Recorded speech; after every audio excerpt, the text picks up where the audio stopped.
In this video, we'll be going through an R script that demonstrates some of the different principles that we discussed in the Chapter 1 Introduction lecture. So the first thing I'm going to run is the set seed, so that when you and I run this randomized code, that we're going to actually get the same output and you can double check it for yourself. So within randomization, recall that we had two different kinds of randomization: random assignment, which was the big one for experimental design. Then we had to do random order. So random assignment really balanced out those lurking variables, and then random order, I mean, it's important, but it really balances out an order effect. So like think about if you were doing how long does it take to do squats versus how long does it take to do push-ups, and then you did, or how long does it take to do squats wearing street clothes, and how long does it take to do squats wearing gym clothes. And what you did for your experiment was you did all of the squats in street clothes first, and then all of the squats in gym clothes second. And you found, oh my gosh, it's so much quicker to do squats in street clothes than it is in gym clothes. And that's not true at all. It's just that your order was thrown off. And so you were doing them in an order that really stacked the deck against doing squats and the ones that came last. So that's the reason that we do random order. That is kind of a lurking variable, but really the main lurking variables are taking out in random assignment. So in random assignment, I'm going to have the number of experimental units. I'm just going to write n_EU for that, 15. And then COND, these are the different conditions. So I'm going to have 3 potential groups that someone could fall in. And you could, conditions, I'm going to call these like group 1 through 3. You could really call them whatever you want. You could call the conditions, group A, group B, group C. And if you wanted to do that, you could type something like A and then B and then C. You could make it capitalized if you wanted. It doesn't really matter. But that would be something that you could do here if you wanted to. Now, the big command that we're going to use for random assignment is the sample command. So in sample, we have a variety of different options, and you can do $sample to see what you could do. But here what I want to do is I want to sample all of these particular things, and what I'm going to end up doing is repeating the number of conditions I have out to however many experimental units I have. Now, if I don't have a number of experimental units that's a multiple of the number of conditions that I have, then this is going to get a little funky and give me what we call an unbalanced design, where we don't have an equal number of experimental units in each condition. But so long as that's not the case, this is going to work fine, so long as the experimental units is a function of the number of conditions, or a multiple of the number of conditions. Then this is going to randomly spread out the conditions to each of the experimental units. So let's just run it and see what happens. So if I'm interpreting this, and again, remember in my hypothetical scenario, I have 15 experimental units. So I have, let's say, 15 people that I'm assigning to 3 groups. Well, I get, as an output, a string or a vector of different numbers. So what these numbers are the different conditions, group 1, 2, or 3. And again, you could call it group A, B, or C, or control, treatment 1, treatment 2. You can make these conditions whatever you want them to, and this will spit out with whatever you want it to be.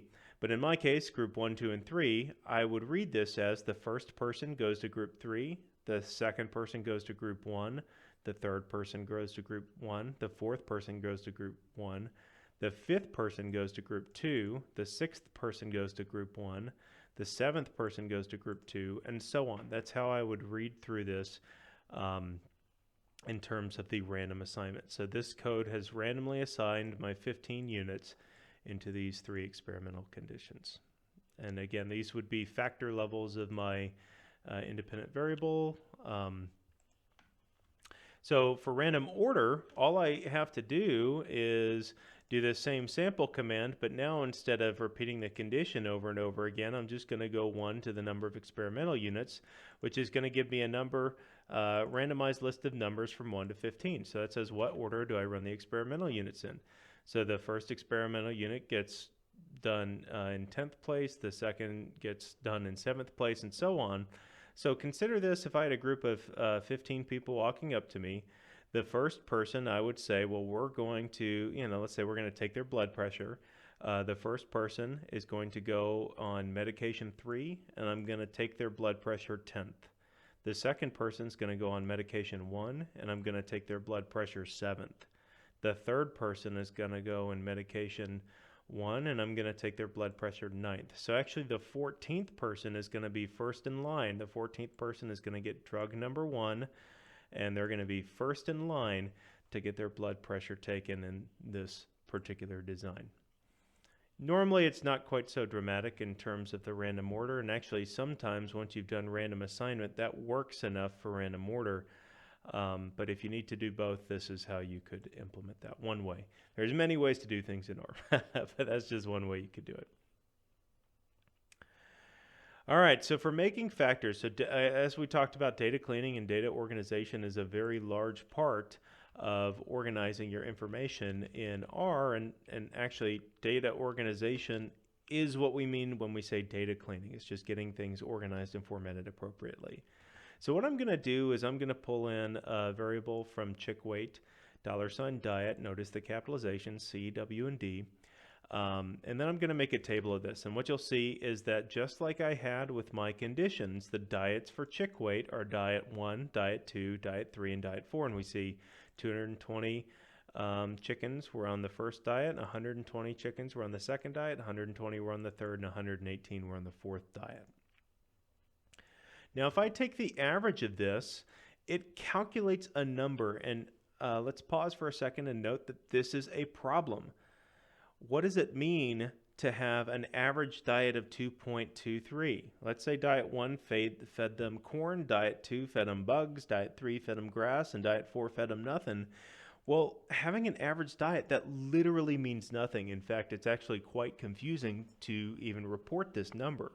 So what is happening here is that R doesn't realize that these diets are supposed to be treated as groups. R doesn't know that it's group 1, group 2, group 3, group 4. R thinks it's literally the number 1, the number 2, the number 3, and the number 4. It doesn't know better. So what we have to do is tell R that this is going to be different, and we do that by creating what we call a factor variable. All that we do to create factor is to use the factor command and then drop in the variable that we want. And actually, you could use close parentheses here and just be done with it, but there's a few more options that you could do. So for instance, one of the options is to give it levels. And recall in our lecture, factor was the variable, factor levels were the different options that the variable could take on. And that's no different here in R. Factor is the variable. The factor levels are what are the different options that this variable could take on.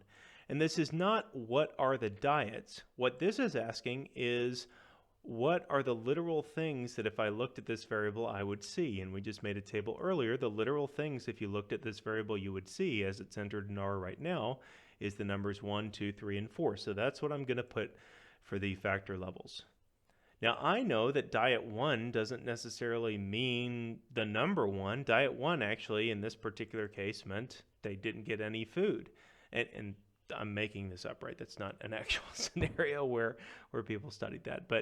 But if I wanted to label that, what I would then do is say, well, when I say level 1 in this particular factor, the label for that is that there is nothing. They didn't get any food. The label for level 2 would be they got brand A's food. Label for level 3 would be brand B. And then the label for level 4 evidently is they got half brand A and half brand B's food. There was a mix.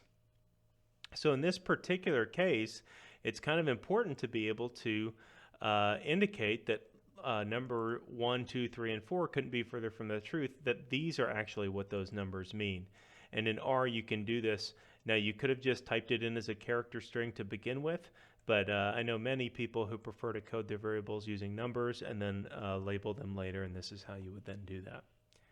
Now, note we ran table on diet earlier, but now when we run table on the factor diet, we see that instead of giving us 1, 2, 3, 4, it gives us the output by the different factor labels.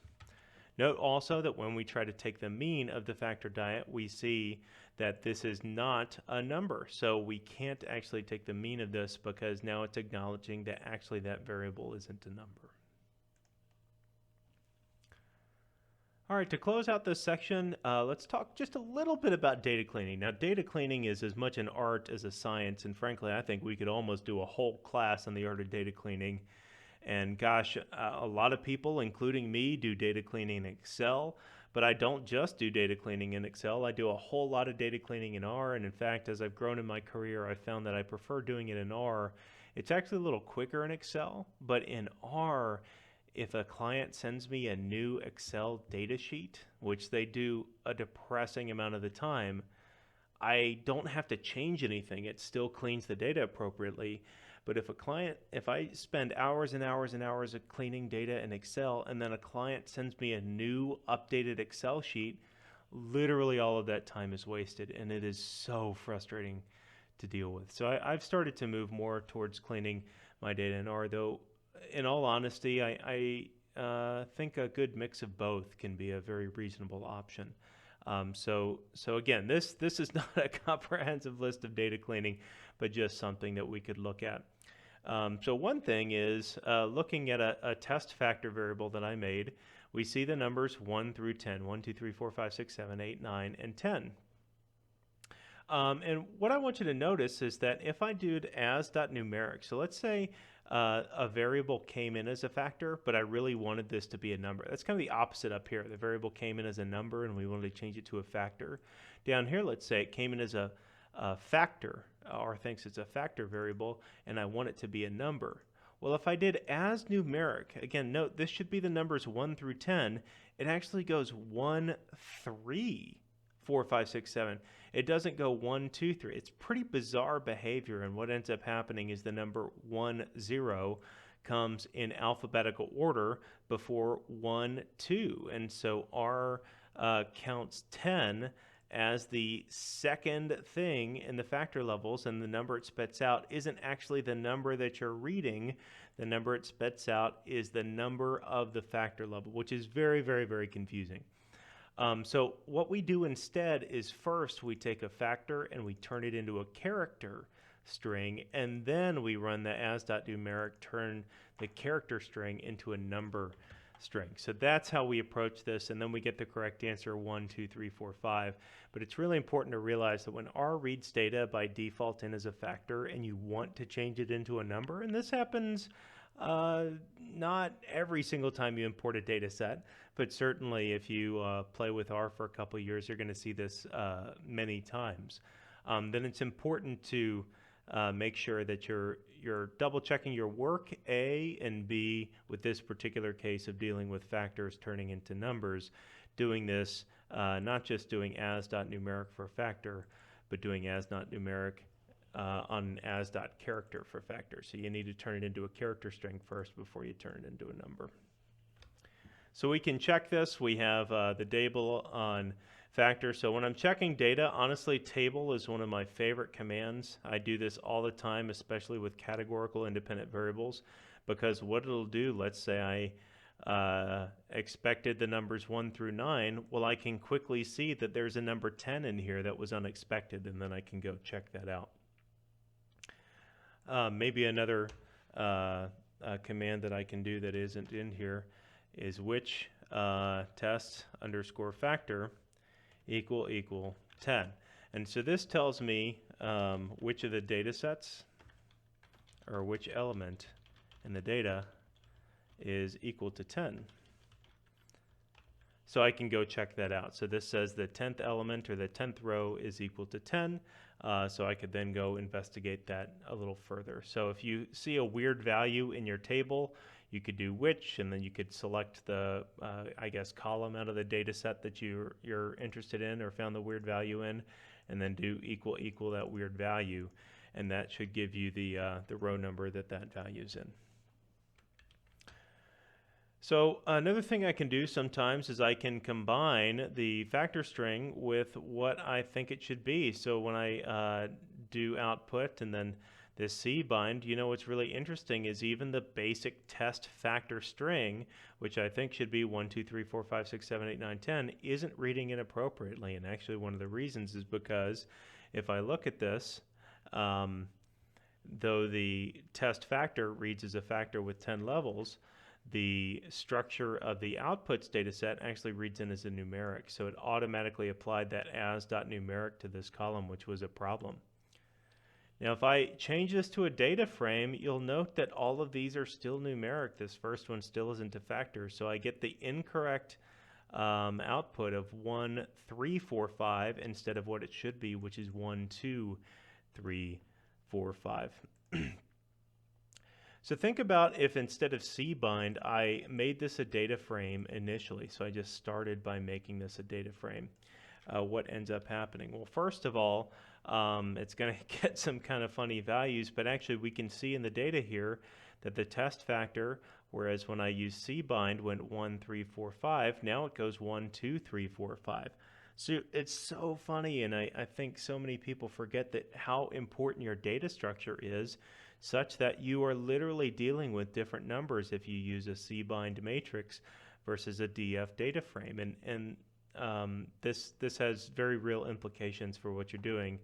Of course, sometimes maybe you wanted the kind of weird numeric input that we're getting here, but most often this is what people are looking for.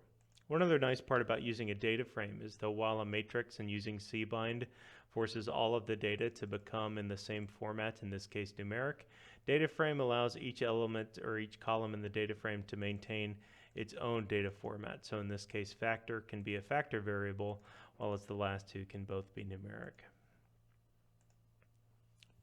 For one final thing, sometimes we have missing data that's annotated differently. So in this case, I'm going to drop in just some blank text strings to be quote unquote missing variables, and this very well might happen if I see a data set. So if I look at the structure, you'll note that by adding in these character values, I turn the entire matrix into a character matrix, whereas before it was a numeric matrix, and that's because the matrix has to follow the same format for each of the cells. So in this case, I changed it into a character. That's not particularly important for us. What is important is that there's some missing values that are just blanks. And that's a problem because in R uses NA for missing. So R doesn't actually treat this as a missing value. R treats this as something very intentional. It is a new category to be accounted for that is a single space, and there would be a different new category for a double space. How we deal with this is we can use the bracket notation as we described in the Intro to R video to isolate just the spots where the matrix has this blank text string and move those to be R missing values. And when we do this, we can see that no longer do we have missing text strings in the matrix. Now it's an R missing value of NA. And any factors that we make off of this data or any calculations that we do should be done appropriately with the missing data, as opposed to assuming that there's a new factor level or a new character string that's been put there intentionally that's a single blank space. So this has been a walkthrough of a few R commands that connect to our Chapter 1 introduction file. Again, if you have any questions, please feel free to send me an email or let me know.